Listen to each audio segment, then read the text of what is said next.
बदलते भारत की शान।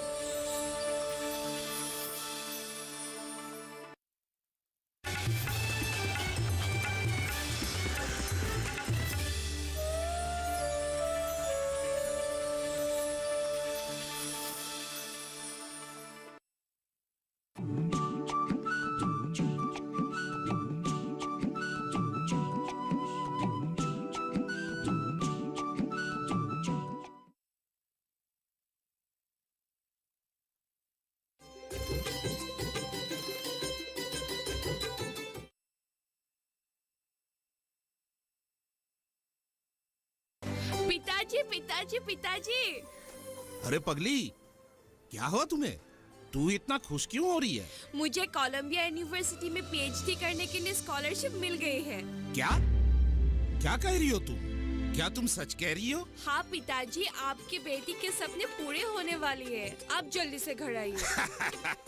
आ रहा हूँ बेटी, आ रहा हूँ। तुम कुछ अच्छा सा पकाना, रात को पार्टी होगी। ठीक है पिताजी, बाय।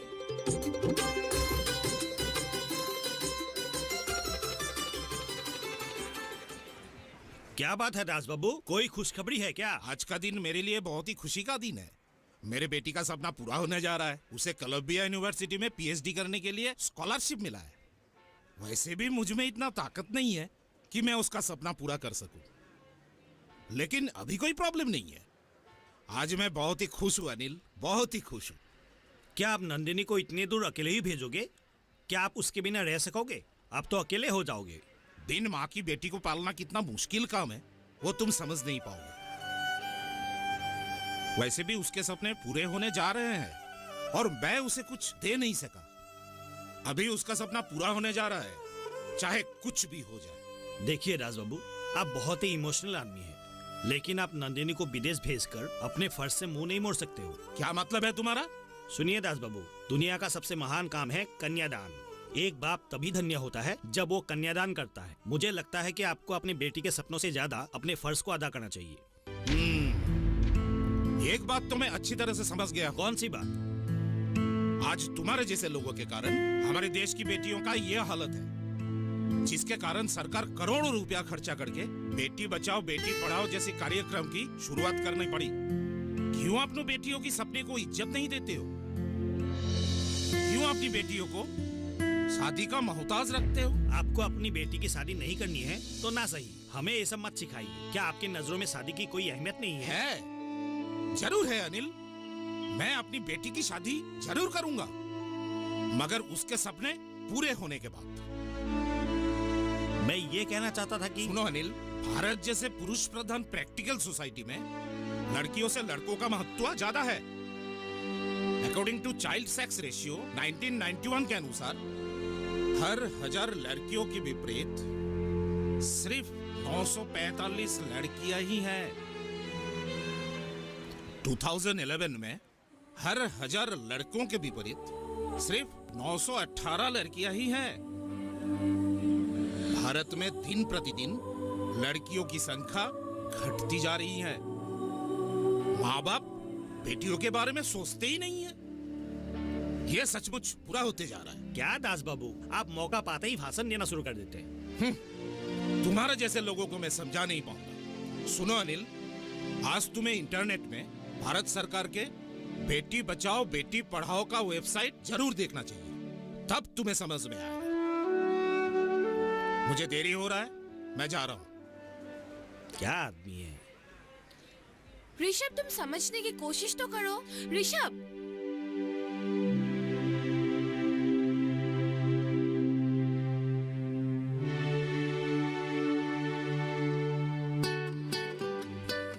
नंदिनी, नंदिनी।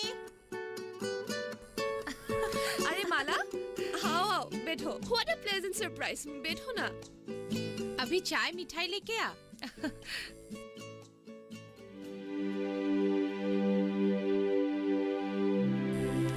नंदिनी, क्या हुआ? तू इतनी अपसेट क्यों है? ऋषभ को फोन किया था और बॉयफ्रेंड प्रॉब्लम? हाँ, झगड़ा? तू पहले मेरी बात सुन तो लिया कर। अच्छा चल बता। मैंने कितने खुशी से ऋषभ को अपनी स्कॉलरशिप के बारे में बताई थी। लेकिन ऋषभ ने उसका कुछ भी अहमियत नहीं दिया। उल्टा मुझे कहने लगा कि मेरी खुशी में उसका बहुत दुख है। क्या? तू ये क्या कह रही है? हाँ माला, उसने भी स्कॉलरशिप के लिए अप्लाई किया था, पर उसे नहीं मिला। अब समझी मैं, इसे कहते हैं मेल ईगो। ऋषभ को स्कॉलरशिप की कोई जरूरत नहीं है, वो अमीर घराने से है, वो अपने पैसों से ही जा सकता है। फिर भी ये पुरुषों की इगोइस्टिक नेचर है, इससे बहुत भयानक बात हो सकती है। मैं तो भगवान से प्रार्थना करूंगी कि तेरे साथ कुछ भी ना हो। लड़कियों की जिंदगी अपनी किस्मत पर ही निर्भर करती है। शादी से पहले अपनी माँ बाप की सुनो और शादी के बाद पति की, बस यही जिंदगी रह गई है। लेकिन माला, मैं अपने पिताजी की तरफ से बहुत लकी हूँ। पिताजी ने कभी भी मुझ पर अपने आदर्श नहीं थोपे हैं, लेकिन पति के रूप में ऋषभ कैसा होगा ये मैं अभी नहीं बता सकती। हेलो, हाँ बोलिए। क्या? पिताजी को हार्ट अटैक आया है? कब? कैसे? कौन से हॉस्पिटल में है? जी हाँ, ठीक है, मैं अभी आती हूँ। क्या हुआ? माला, पिताजी को हार्ट अटैक आया है। मैं क्या करूँ? चलो ना, हॉस्पिटल चलते हैं। चल।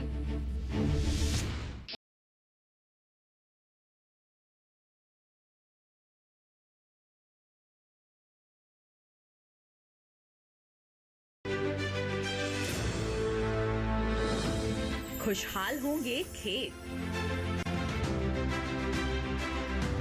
पशु भी रहेंगे स्वस्थ। सरकारी स्कीम का होगा लाभ, जब एक्सपर्ट्स का मिलेगा साथ, किसानों के सवाल विशेषज्ञों के जवाब, अब सिर्फ एक फोन कॉल पर। देखिए अपना खास प्रोग्राम।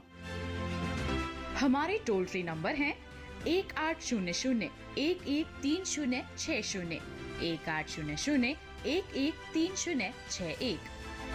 हेलो किसान, सोमवार से शुक्रवार शाम 6 बजे सिर्फ दूरदर्शन किसान पर।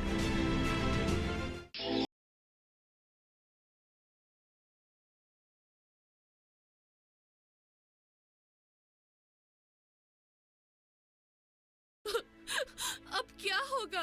नंदिनी, जरा सब्र करो। Everything will be alright. पिताजी ठीक होगा ना ऋषभ? बोलो ना ऋषभ, पिताजी ठीक होगा ना? हाँ नंदिनी, सब कुछ ठीक होगा। हाँ। बचपन में ही माँ चली गई, अगर अब पिताजी भी। कुछ नहीं होगा, कुछ भी नहीं होगा। देखो देखो, खाना बंद करो, सब कुछ ठीक हो जाएगा। डॉक्टर, अभी आप लोग मिल सकते हैं। Thank you doctor.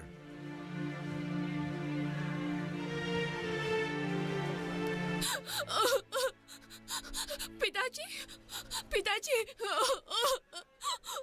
नंदिनी, पिताजी।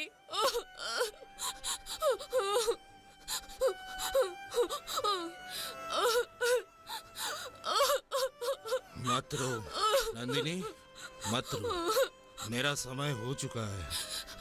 पिताजी, तुम अपना सपना पूरा करोगी, कोलंबिया जरूर जाओगी, मेरा आशीर्वाद तुम्हारे साथ है।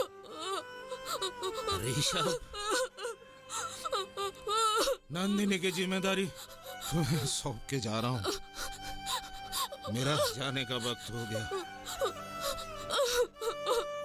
उसे अपना लेना। ऋषभ। जी पिताजी।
हुआ? चिल्ला क्यों रही हो? देखिए ना, रिया गिर के बेहोश हो गई है। रिया कैसे गिर गई? अगर माँ हो के बच्ची को संभाल ही नहीं सकती तो बच्चे पैदा ही क्यों करती हो? मेरी बच्ची। पिताजी, जल्दी से रिया को हॉस्पिटल ले चलते हैं। ये गाड़ी का इंतजाम कीजिए ना। मैं कुछ नहीं कर सकता।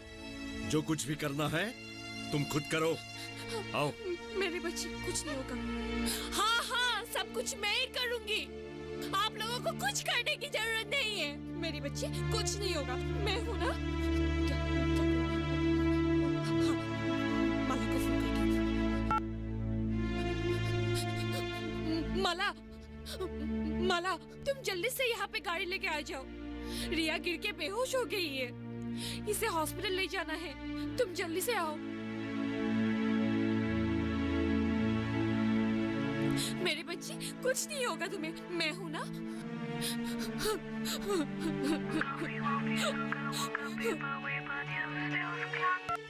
रिया को क्या हुआ? गिर गई है। मैंने माला को फोन किया है, वो अपनी गाड़ी लेके आती होंगी। उसकी गाड़ी से ही मैं इसे हॉस्पिटल लेके जाऊंगी। How irresponsible you are. क्या कर रही थी? अगर केयर ही नहीं ले सकती तो पैदा क्यों किया था? रिया सिर्फ मेरी बेटी नहीं है, तुम्हारी भी बेटी है। तुम क्यों उसकी केयर नहीं कर सकते? तुम पागल तो नहीं हो गई हो?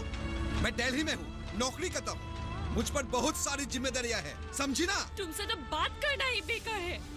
तुमको तो सिर्फ ताना देना आता है। नंदिनी,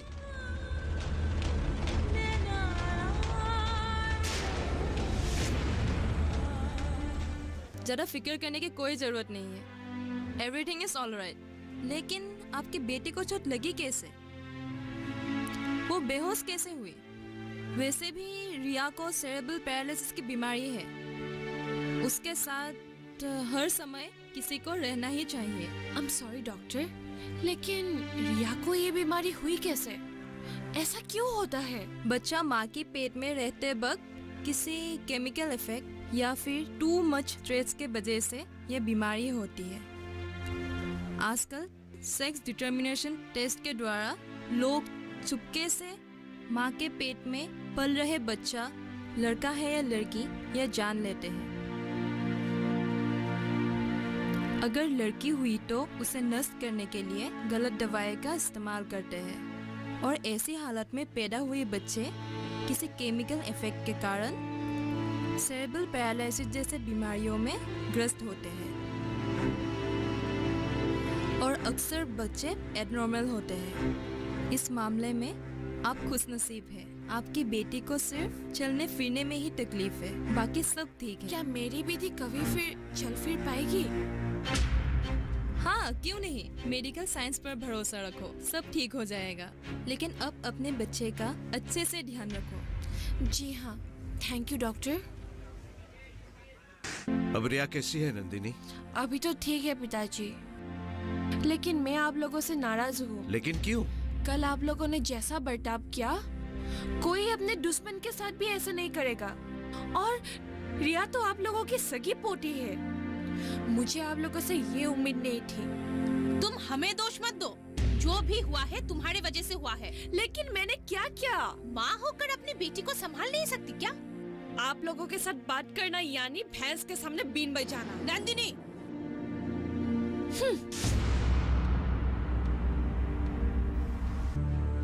तुम्हें बड़ों से बात करने की तमीज नहीं है क्या? माँ और पिताजी से ऐसे बात करते हैं? तुम हमेशा मुझे ही क्यों सुनाते हो? क्योंकि गलती तुम्हारी है। तुम्हें अपनी जिम्मेदारियों का एहसास नहीं है। जिम्मेदारी क्या होती है ये मुझे तुमसे सीखने की कोई जरूरत नहीं है। मुंह संभाल कर बात करो।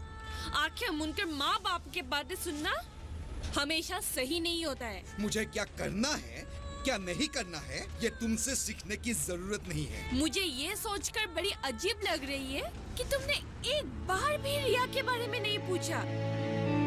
उसके बदले अनाप शनाप कह के मेरे दिमाग खराब कर रहे हो। तुम शायद भूल गए हो कि तुम एक बाप हो। मुझे बहुत अफसोस है तुम पर। नंदिनी! मर गई Nandini. Nandini! Nandini! Hello, hello. Mummy, मेरी वजह से आपको बहुत तकलीफ हो रही है ना? क्यों ऐसा कह रही हो? लेकिन मैं तुमसे नाराज हूँ। तुमने अकेले व्हील चेयर से उठने की कोशिश क्यों की थी? तुम फिर ऐसा कभी नहीं करोगे, मुझे प्रॉमिस करो।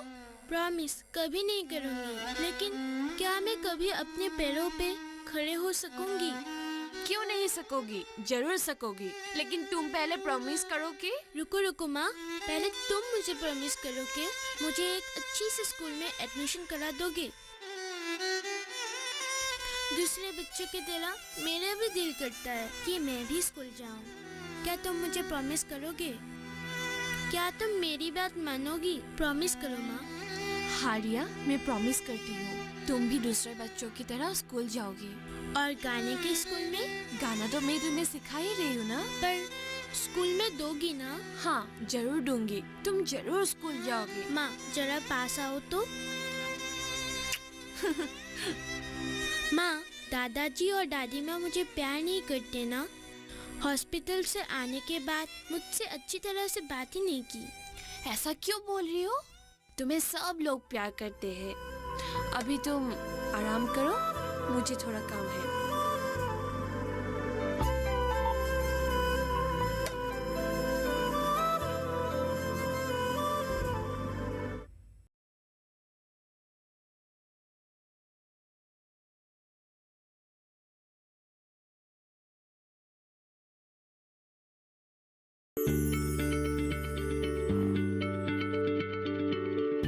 क्या आप किसी बीमारी से परेशान हैं? चाहते हैं डॉक्टर की सलाह? तो हम हैं आपके साथ, बताएंगे आपको जीने की राह। समस्याएं आपकी, समाधान देश के मशहूर विशेषज्ञों के। घर बैठे बात करें देश के जाने माने डॉक्टरों से।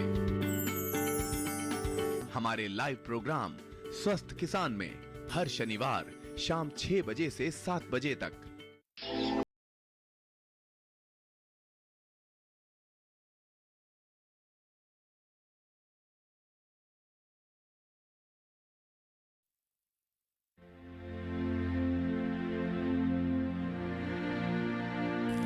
दादी माँ सुनो ना।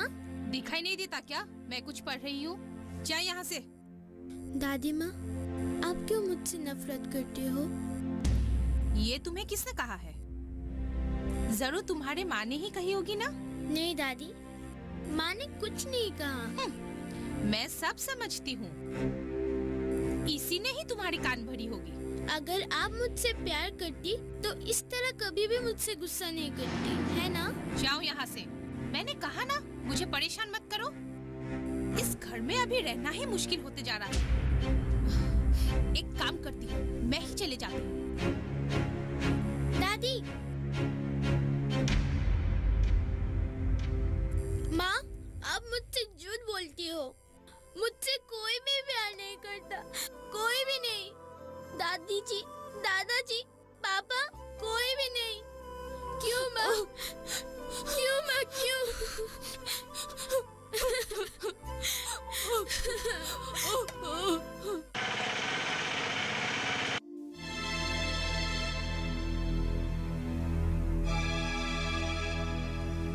अरे रिया, क्या हुआ?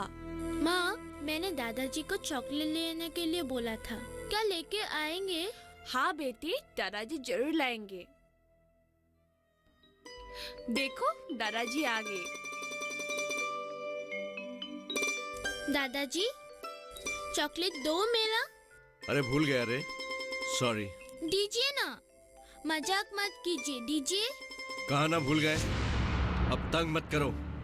देखो रिया, अब तुम बच्ची नहीं रही हो, जो एक बार कह दिया तो समझ लेना चाहिए।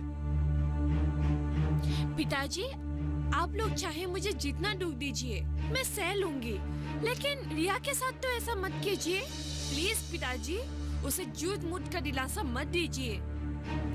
देखो, आजकल तुम ज्यादा ही बोलने लगी हो, ये ठीक नहीं है। मैंने क्या गलत कहा पिताजी? रिया, आज से अगर तुम्हें कुछ भी चाहिए, किसी से भी मांगने की कोई जरूरत नहीं है, सब कुछ मैं तुम्हें दूंगी। ठीक है, ठीक है। मुझे कुछ नहीं चाहिए मम्मी, कुछ नहीं चाहिए।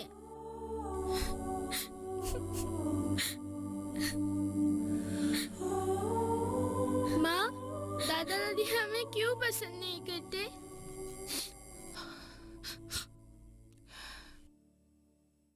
मत रो माँ, तुम्हारे आंखों पे आंसू देखकर मुझे भी रोना आता है।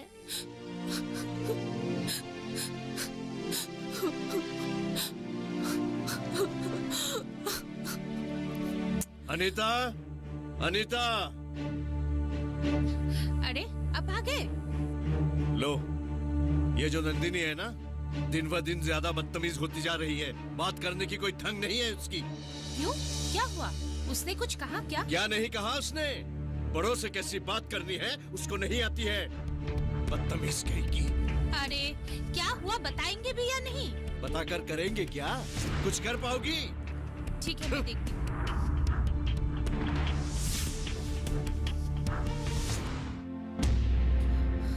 उमा जी आइए। तुमने पिताजी से क्या कहा था? तुम आजकल अपनी मर्यादा भी भूल गई हो क्या? हर वक्त आप लोग मुझे ही क्यों दोष देते रहते हैं? मैंने जो पूछा उसका जवाब दो। हर वक्त मैं आप लोगों के हर सवालों के जवाब देना जरूरी नहीं समझती हूँ, क्योंकि मैं जानती हूँ कि मैंने कोई भी गलती नहीं की है। मैंने ठीक ही सुना था। तुम आजकल बड़ी बदतमीज होते जा रही हो। अपने सास ससुर से कैसे बात करनी चाहिए वो भी भूल गए हो क्या? तुम्हारी माँ ने कुछ नहीं सिखाया? मेरी माँ? मेरी माँ तो मेरे पैदा होने पर ही चल बसी।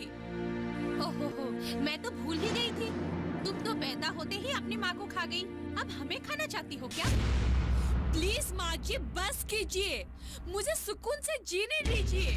भगवान के लिए मुझे अकेला छोड़ दीजिए। मैं तुम्हें आगाह करती हूँ नंदिनी, अपने मर्यादा के दायरे में रहना, यही तुम्हारे लिए अच्छा होगा।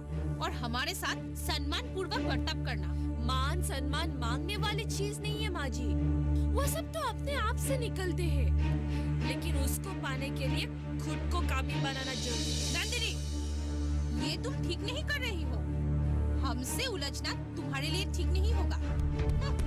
पैदा होते ही अपनी माँ को खा गई, अब हमें खाना चाहती हो क्या?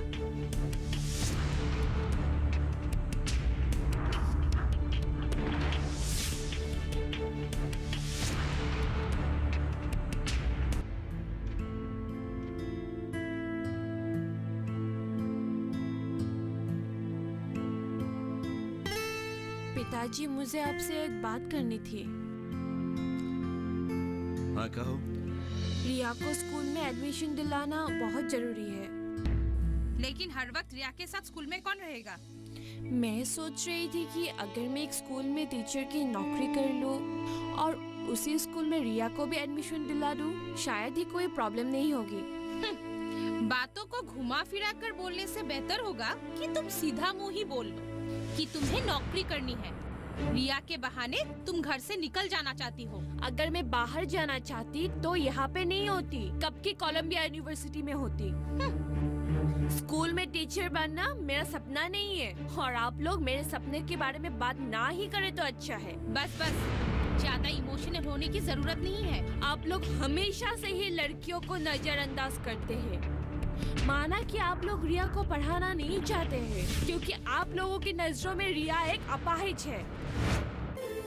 देखो, अभी बाहर ज्यादा देर रुकना नहीं जी। बहू को समय देना है इस समय से ही, और तुम्हें भी ध्यान रखना है, कब दूध देना है, कब खाना देना है, सबका ध्यान रखना है। जी बिल्कुल। आज तक तो तुमने मेरी एक भी इच्छा पूरी नहीं की है। कम से कम अपनी बेटी के साथ तो ऐसा मत करो। मैंने तुम्हारी कौन सी इच्छा पूरी नहीं की? वही सब बातें मैं फिर से दोहराना नहीं चाहती हूँ। तुम शायद अपने मरहूम बाप की आखिरी इच्छा, यानी तुम्हें डॉक्टरेट बनाना, जिसका ठेका मुझे दिया था, उसी की बात कर रही हो ना?